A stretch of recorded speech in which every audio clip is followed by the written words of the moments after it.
Silence isn't avoidance. It's your soul speaking. You've heard it 1,000 times. Silence is weakness. But what if it isn't? In a world that never stops talking, where notifications buzz and news feeds drain us dry, silence becomes revolutionary. Not because it's dangerous, because it's sacred. Silence isn't the same as running away. It's the soul's whisper rising above the noise. Think about a forest at dusk. All sounds fade, light softens, and suddenly, you can hear the earth breathe. That's silence. Pure, raw, healing. It's in those moments that you can finally hear yourself. Not the self you present to the world. The one you hide behind smiles, routines, to-dos. The silence asks, "How are you? Really?" And you might not have the right answer, because we're never taught how to sit with our own hearts. But here's the truth I've personally found, after years of rushing from one moment to the next. You don't always need solutions. Sometimes, you just need presence. You don't need someone to fix things. All you need is someone, maybe that someone is you, to listen. Neuroscience supports that. Studies show moments of stillness actually improve our brain's ability to process emotions. Meditation legend Jon Kabat Zinn says, "You can't stop the waves, but you can learn to surf." That first wave of quiet, it's the one that tells you what's really under the surface. In silence, you can hear the half-spoken longing, the muted grief, the buried hope. Not loud, not urgent, but real. And that's precious. Because healing doesn't begin with fixing. It begins with seeing, with listening, with allowing. As Carl Jung once reflected, knowing your own darkness is the best method for dealing with the darknesses of other people. Silence becomes your safe place. Not because it hides the pain, but because it gives you space to hold it. To say, "There you are. I'm not running." No pressure. No outcomes. Just presence. So how do we bring this into our daily lives? Start small. Before answering your phone in the morning, just sit. Close your eyes in traffic. Take 3 conscious breaths. Turn off the aside volume in the shower. Listen. Notice what arises. Pause. Not to escape, but to come home. Home to the whispers of your own soul. And here's where the transformation begins. With someone in the comments, tell us, what's the one thing you've never said out loud, but silence might be ready to reveal? Because healing isn't about big leaps. It's these quiet awakenings. These moments when you finally, gently, hear what you've been carrying. If this resonates, subscribe for more moments like this. Share this with anyone you love who needs permission to just be, not perform. Welcome to a space where silence isn't empty, it's alive. Call to action. Letting go isn't weakness, it's a sacred strength. We live in a world that glorifies hustle. Keep pushing. Don't stop. Grind now, rest later. And yet, what if the real strength isn't in the push, but in the pause? What if surrender isn't giving up, but giving in to a deeper trust? Let me say this clearly. You don't have to hold it all together to be worthy. We've been taught that rest is a reward, something you earn after you've conquered enough. But rest is actually resistance. It's an act of reclaiming your humanity in a culture that demands perfection. Psychologist Dr. Thema Bryant says, rest is not a luxury, it's a right. And yet, how many of us feel guilty for taking a breath? We don't realize that the constant striving, the relentless effort, often comes from fear. Fear that if we stop, everything will fall apart. Fear that if we let go, we'll lose love, approval, value. But hear this. You are not more lovable when you're exhausted. You are not more worthy when you're productive. You are not more enough when you're in control. Sometimes, the most powerful thing you can do is stop trying, to let the pieces be messy, to release the need to figure it out, to say, I don't know what's next, and that's okay. Author Cheryl Strayed wrote, "You don't have a right to the cards you believe you should have been dealt, but you do have a responsibility to play the hell out of the ones you're holding. And sometimes, the best way to play your hand is to lay the cards down, to breathe, to trust. Because surrender isn't the same as quitting. It's saying, I trust the current. I don't have to swim upstream every day." In yoga, there's a final posture called Shavasana, corpse pose. You lie down, still, silent. And the teacher says, this is where the work integrates. Let that sink in. All your healing, all your inner work, it needs space to land. Letting go is where the work becomes wisdom. So today, ask yourself, what am I gripping so tightly it's hurting me? What would happen if I let it go, just a little? What if rest is not the enemy of healing but its doorway? Maybe you don't need another solution. Maybe you just need a moment to breathe, to unclench your jaw, to soften your shoulders, to remember, it's okay not to push, because peace doesn't come from conquering. It comes from receiving, from letting life hold you, even when you don't have all the answers. So let go, just a little, not because you're weak, but because you're wise. And if you needed permission today, this is it. Breathe. You've done enough for now. And even if you do nothing more today, you are still enough. Listening to yourself is a radical act of connection. In a world that constantly tells us to look outward, to chase, to perform, to please, turning inward can feel like rebellion. But maybe that's exactly what we need. You see, we've been trained to seek answers outside of ourselves. What's the right decision? What's expected of me? Will they approve? But have you ever paused, long enough to ask yourself, what do I truly need today?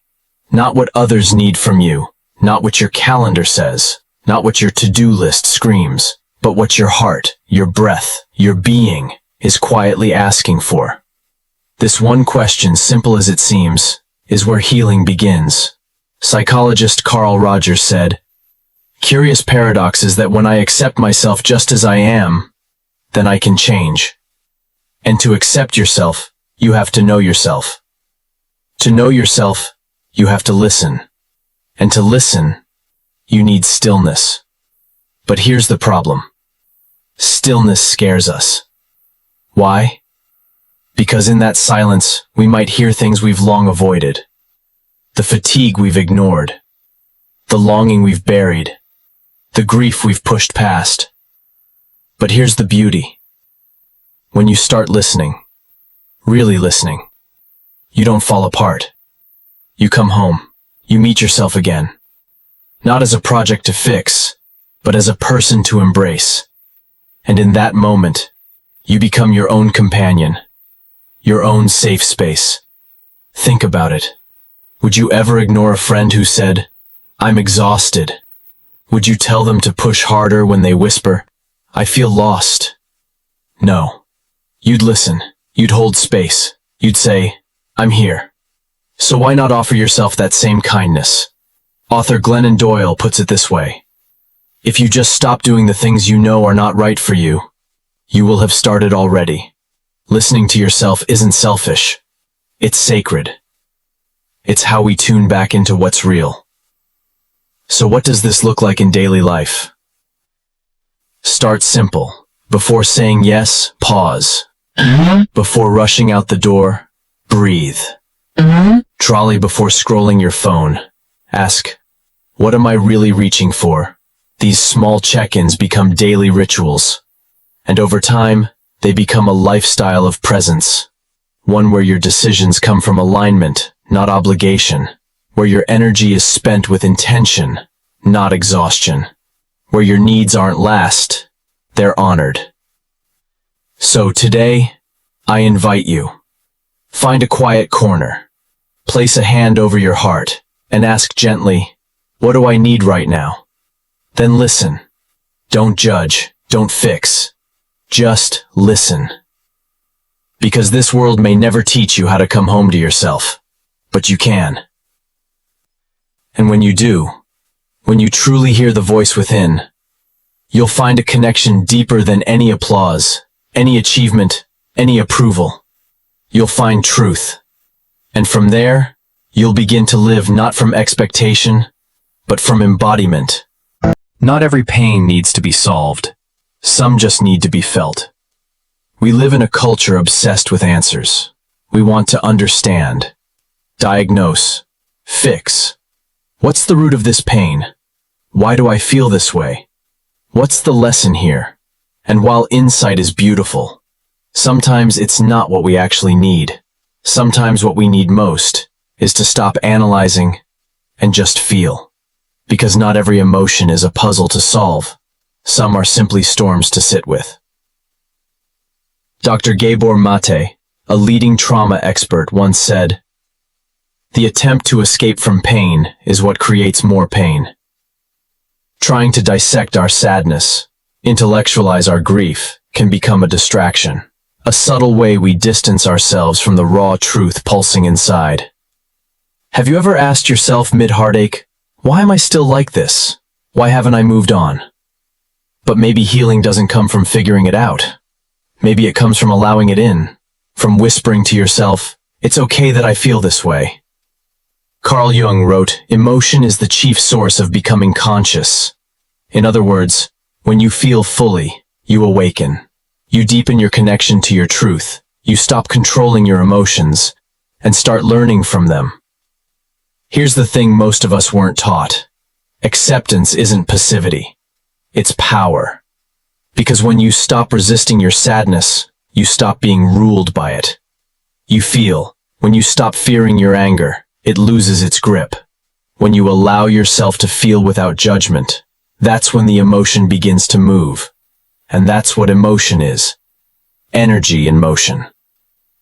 Have you ever let yourself cry, and afterward, felt lighter? That wasn't weakness. That was release. You didn't figure it out. You didn't fix it. You simply let the emotion run its natural course. That's healing. Sometimes we need less why and more witnessing. To say, "I don't need to justify this pain. I don't need to explain this sorrow. I just need to be with it. Tenderly, patiently, fully." Poet Rainer Maria Rilke once wrote, "Be patient toward all that is unsolved in your heart, and try to love the questions themselves." So today, I invite you. Don't rush to interpret your emotions. Don't turn your pain into a mental project. Instead, sit with it. Breathe through it. Place a hand over your heart and simply say, "I feel this," and that's enough. Because the first step to freedom is no longer needing to be free from the feeling. That's not surrender to pain, it's sovereignty over it. So if you're hurting and you don't know why, that's okay. You don't need a reason to be gentle with yourself. You don't need... On the other side of pain isn't happiness, it's truth. We often believe that if we just get through the pain, happiness will be waiting on the other side, like a prize, a reward, a light at the end of the tunnel. But what if that's not quite true? What if, on the other side of pain, isn't joy? What if it's something deeper? Truth. Emotional maturity, after all, is not about always feeling good. It's not about positive thinking or constant cheerfulness. It's about being able to sit with sadness without making it mean you failed. It's about feeling disappointment, grief, confusion, and still saying to yourself, "I'm not broken for feeling this. I'm just human." Author Susan David, in her book Emotional Agility, writes, "Discomfort is the price of admission to a meaningful life." Let that land for a moment. We don't grow because we avoid hard emotions. We grow because we learn how to meet them, with presence, not punishment. That moment when you feel pain and don't rush to escape it, That's where truth lives. Because the truth is, sometimes you're not okay, and that's okay. Sometimes the smile is missing, but your worth isn't. Sometimes you're not strong, but you are still sacred. In fact, it's in the raw, unfiltered moments, the midnight tears, the mornings that feel too heavy to rise, that your soul whispers what's real, that you're tired, that you're grieving something you never named, that you're longing for more authenticity, more alignment, more rest. That's not weakness. That's truth asking to be seen. Psychologist Carl Jung said, "Until you make the unconscious conscious, it will direct your life, and you will call it fate." In other words, until you face the pain, you'll keep repeating its patterns. But when you sit with it, truly sit, you reclaim your power. So how do you do that? Start by dropping the expectation to always feel better. Replace it with a deeper intention. Let me feel what's true, and love myself through it. Place a hand over your chest and say, I don't need to rush this. I just need to be honest.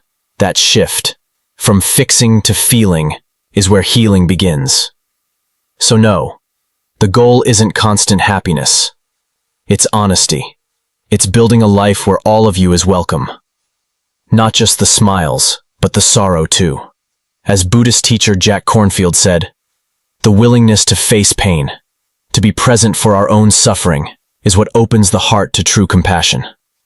So if you're in the middle of something hard today, remember, you don't need to escape it. You don't need to perform your way out. You just need to be real and kind to that realness. Because the most powerful version of you isn't the one that never hurts. It's the one that knows how to stay soft, even when the wield of that. And wisdom isn't from books. It's from what you survive. We often think wisdom comes from what we study, books, lectures, articles, the words of others. But life has taught me something far more raw. True wisdom isn't what you've read. It's what you've survived.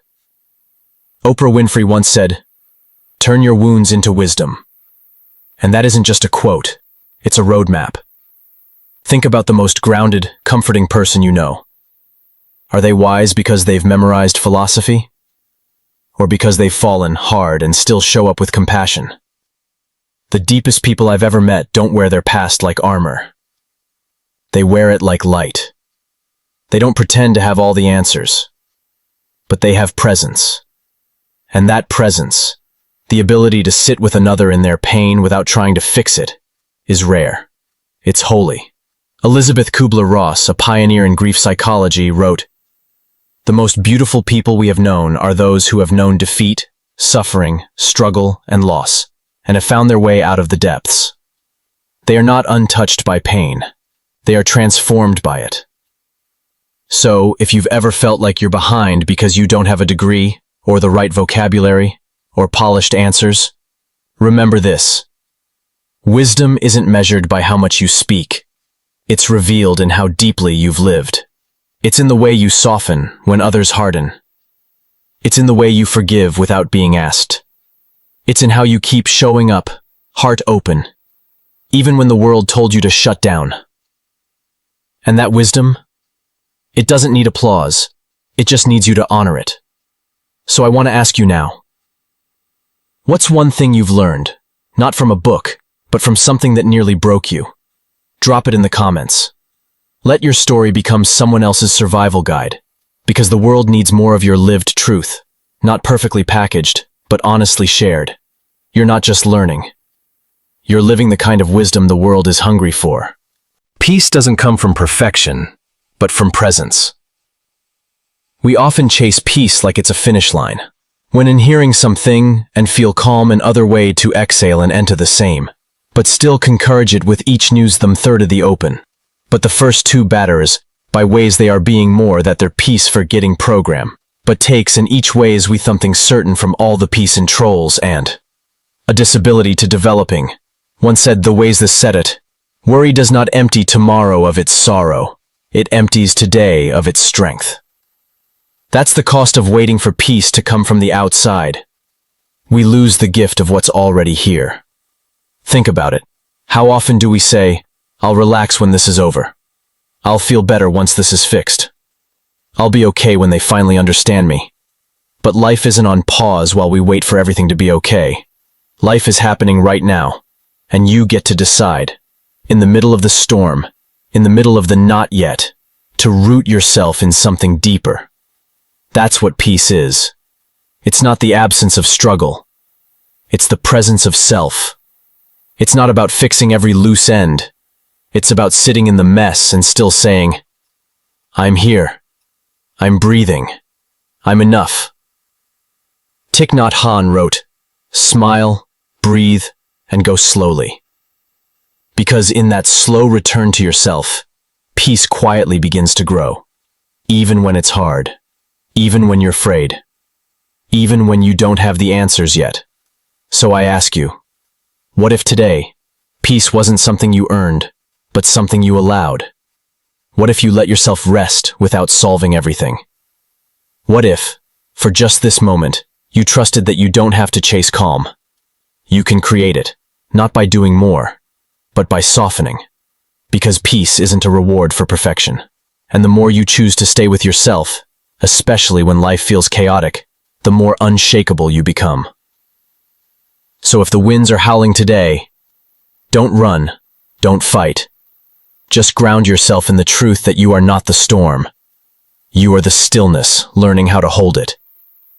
This is your invitation, not to fix everything, but to breathe deeper into everything you are.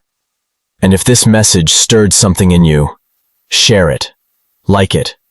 Subscribe for more reminders that your presence matters, because someone else out there is still waiting to remember. Peace begins not when life gets easier, but when you stop abandoning yourself.